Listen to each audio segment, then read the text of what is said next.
Oh yes, it is great to be back. I'll tell you what. Whew, my villagers miss me. I've been building quite a bit and got a lot of stuff going on, but hey, I got a question for you.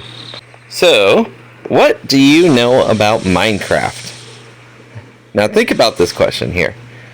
There's ores, there's mobs, there's items, there's the biomes, there's generation, and the list goes on and on and on. But more specifically, what do you know about your world in Minecraft? Now that's a unique question. And it's a question that we're going to answer in today's video, as we are going to be building a memory museum. Now, Ivy Man, what in the world is a memory museum? To be honest with you, I don't know. You'll have to tune in to find out. So let's get started, and I'll talk about the plans here. So between episodes, I have been very busy. I had put out a perfect spawner tutorial, got to communicate with you guys a lot, and thank each and every one of you for your support, by the way. Lovely, lovely fans, I appreciate so much. But check this out. The platform that I'm standing on is actually solid stone. Roughly 2 shulker boxes worth of stone. Don't believe me?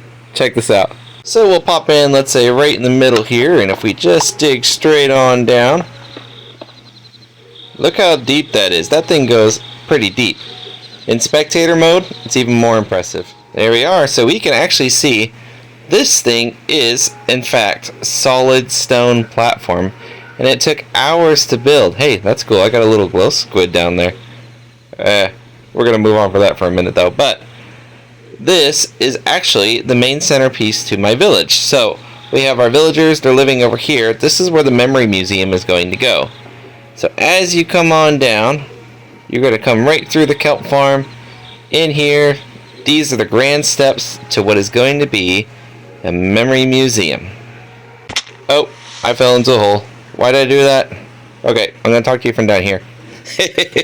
So, I got some material picked out. We're going to actually build with the new pale oak, and we're going to build up our side of the structures first, and then we're going to talk about what all goes inside the actual memory part. So, without further ado, let's get started. 826 days is a long time, and that is for sure. But the Memory Museum has kind of been a project of mine that I've been wanting to do for a while, but I just really haven't had the time too much, and the world was still kind of in the early development stages of where we are right now. We just had our world tour video, and you guys got to see a whole bunch of stuff behind the scenes. Let's say maybe 2 more, maybe. That should be fine. How many logs is that? That is 7, I think. 1, 2, 4, 5, 6, 7. Yeah. So we're going to make maybe the first floor 7 blocks high or so. And, you know, I have lore in this world with ender frogs. We got the ender dragon egg. I guess you just call it the dragon egg, you know. We got a multitude of blocks, special ore, deep slate, coal ore, and I collect quite a bit of different things. And I also make books, right? So, what if we had a museum to house all of these memories? Or even like a place that we can dedicate to you guys as well? So, in different ways that you have contributed to this world, I could showcase that. And it could be a place that I can go to really just reminisce on stuff, right? And this is really going to be neat because it's not just going to go up and up and up, but we can expand it out to include different rooms for maybe the mechanics of Minecraft. How ore generation works, for example, would be pretty neat. Or how to find specific stuff in Minecraft. What's in a popular biome. Maybe how many blocks it takes to compost, I don't know, nether wart to get 1 piece of bone meal. We can do our own experiments. And then really just record that in our world. And I think that's going to be the fantastic part about this museum, is it's going to be unique to us in our world. And this is really going to just be a kind of build-along episode with me. I don't have a plan on how the museum is supposed to look. So it's going to be a mystery and a surprise for both of us, hopefully. But I think once it's done, it's going to be pretty cool. And this will give us maybe a good idea of how I build in my world. And you are free to use that as you will and kind of make good judgment for your kind of builds, you know. Everybody's different, and you can use this as a base point to jump off on something big. if you really want to.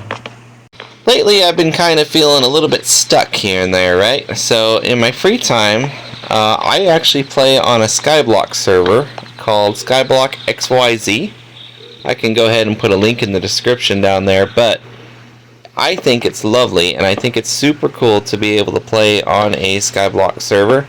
You're building something from nothing. And really, that's what every Minecraft world is in a way. You start out with some stuff, but then you have to go through and delete the world, place blocks, and you're going to make it your own, right? So make your builds your own and just have fun with them. And I'm going to kind of do something similar that I've been doing on the Skyblock that I think looks good. So we're going to build a frame for our building, add a floor. I'll probably take out this floor and switch it with something else. But we're going to make use of walls as well, and maybe decorative patterns in a way. So we'll say that if we pull this out, maybe a few blocks here, we can just kind of build up on an idea. You'll see what I mean in just a moment. Alright, so I kind of got a wire frame started. So I just went ahead and used the pale oak logs here. They look nice and firm and sturdy. I can go ahead and strip them if I want to, but I kind of really like the look of this. This looks nice and looks kind of fancy. So this gives us a good starting foundation for the walls. And when we're looking at something like this, at least for your builds too, you can get a really good idea of where the detail is and where the detail might need to be improved, right? So we have a bunch of rectangles inside the walls. If we want to, we can change that. So let's say, for example, we wanted to take some logs, and it doesn't have to be very much.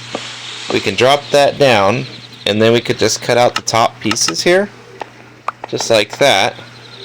And that makes a world of difference to making something stand out. We can even go a step further, and if we bring this down here, we're going to break up the overall pattern. And now we got more of a decorative feel into the back of the house, right? Or the back of the museum, rather. We can do the same for the other walls as we go ahead and add detail, but what I like to do now that I have a kind of a barrier wireframe set up is to fill into the gaps. So we're going to take some tuff, or even like some cobblestone walls, and we're going to go ahead and fill in these museum pieces just to get an idea of what it looks like. Okay, I think we're onto something. I think we're cooking with this build. Are you ready for it? Okay, so check this out. I really like this so far. I mean, this is really kind of a neat look to me. The pale oak log kind of looks like snakeskin in a way, and that tuff brings it out. It just makes it pop, as if it was like a, almost like a bunker type look, you know? I guess that would kind of make sense in a way for me, because I really like the tuff blocks. And tuff was used in a few of my stronghold, like Enderfrog lore builds, right? So I think that stands out pretty good. But what this really needs is it needs a spot of color to make it pop. So how about we do the floor real quick, just to see what it looks like. Okay, so barring any crashes, what I've gone ahead and done was I decided to take some slabs, and we were going to wrap around the floor with some just cobblestone brick slabs. I think tuff looks good, cobblestone looks good. Anything kind of a dark material just makes it look like it just blends. So from the walls straight down into the floor, you get a more complete look. So if you were to take these slabs, the pale oak, and bring them right up against that, it would still look okay, and that would be fine. But for me, this really adds a decorative appeal to your builds, and I like doing it. I think it looks very nice. So let's say, for example, that we wanted to take these stone bricks and we're going to bring it on the inside now. What would that actually give to the build, or what would it bring out to the aesthetic of the museum we're creating, right? So keep this visual in mind. I'm going to stand right here. There we go. And then I'll be back in just a moment. And then the difference it makes right now. Just creating that little stone border on the outside really makes that pale oak wood pop. And you can use this combination with any type of wood, and it just makes it stand out, right? In the center, we can go back to stone. Kind of makes it look like a more decorative appeal, right? But to me, when I look at this and I'm thinking to myself, You know, it looks good, but it's missing something, right? It looks almost too perfect. So, my idea would be, okay, so I see my pillars on the sides here, and they come in like this. So what if we happen to get rid of these two slabs, and we go ahead and place our stone slabs just like so, and the same way on this side. Here we go. Well, how does this look? This to me actually looks a lot better, and the reason being is because it breaks up the constant of seeing just a flat floor, similarly that we did the walls, right? So if you're looking at your build and you step back from a distance and you don't like it, well, go ahead and try to be creative. So let's say, for example, you still don't really care for this look, right? Change one block or two just to see if it makes a difference. Does it make a difference? Does it look a little bit better? Perhaps, but if it doesn't, that's okay. You know, you could switch it back. Maybe something else needs to be changed. So on the opposite side, we follow our line, right? So if we continue the pattern here and we make our floor all cohesive together, just like so, and then we do the same over here, that to me looks pretty darn cool. And once you get the floors done, you can go ahead and add some front doors. At least that's what I like to do anyway. I decided just to use some stairs kind of like as an inset, and then we have our doors on both sides. I believe they look lovely. This is a little bit flat here, but we can always change that as we add our second floor. And to do that, we need a staircase. I didn't really care for how the staircase looked originally, so I wanted to go for more of an artistic kind of look. This is different, but I kind of like it. It kind of looks like maybe somebody took some time and sculpted it in and just added some uniqueness to it. So if we head on up, we can see that we have our similar pattern to what's down below. There's some slight differences, and that's okay. It makes it unique. But the basic principle remains. I have a border around the edges, make it pop with the slabs in the center with the pale oak, and finishing with the diorite. The next step is to actually just complete the second floor and add a roof. To do that, we're going to basically do the same thing we did down below. Repeat the same log steps, follow up the walls, but instead of just using normal logs like these, we're going to go ahead and strip them this time for a good contrast. Alright, so we have the second floor done. It's kind of cool. The only thing it's missing is some glass, and I'm really digging it, so check this out. Alright, heading up the stairs. Oh man, look at this. This is so sweet. Kind of gives me like a modern, simplistic feel, you know? But this is the special room. This is where it's at. So I'm going to have like unique pieces of armor all here. Maybe one of each type, so iron, gold, diamond, netherite, leather, just to display them. And that would be the awesome showcase, like right here. I can name each one after like one of you, or even like the Ender Frog, so you can bring in some serious lore here. But the only thing left to do here is to add a roof. So what do we say we get started? Alright, so as it stands now, the museum is complete. I went ahead and I added the roof on the top here. We just used some slabs.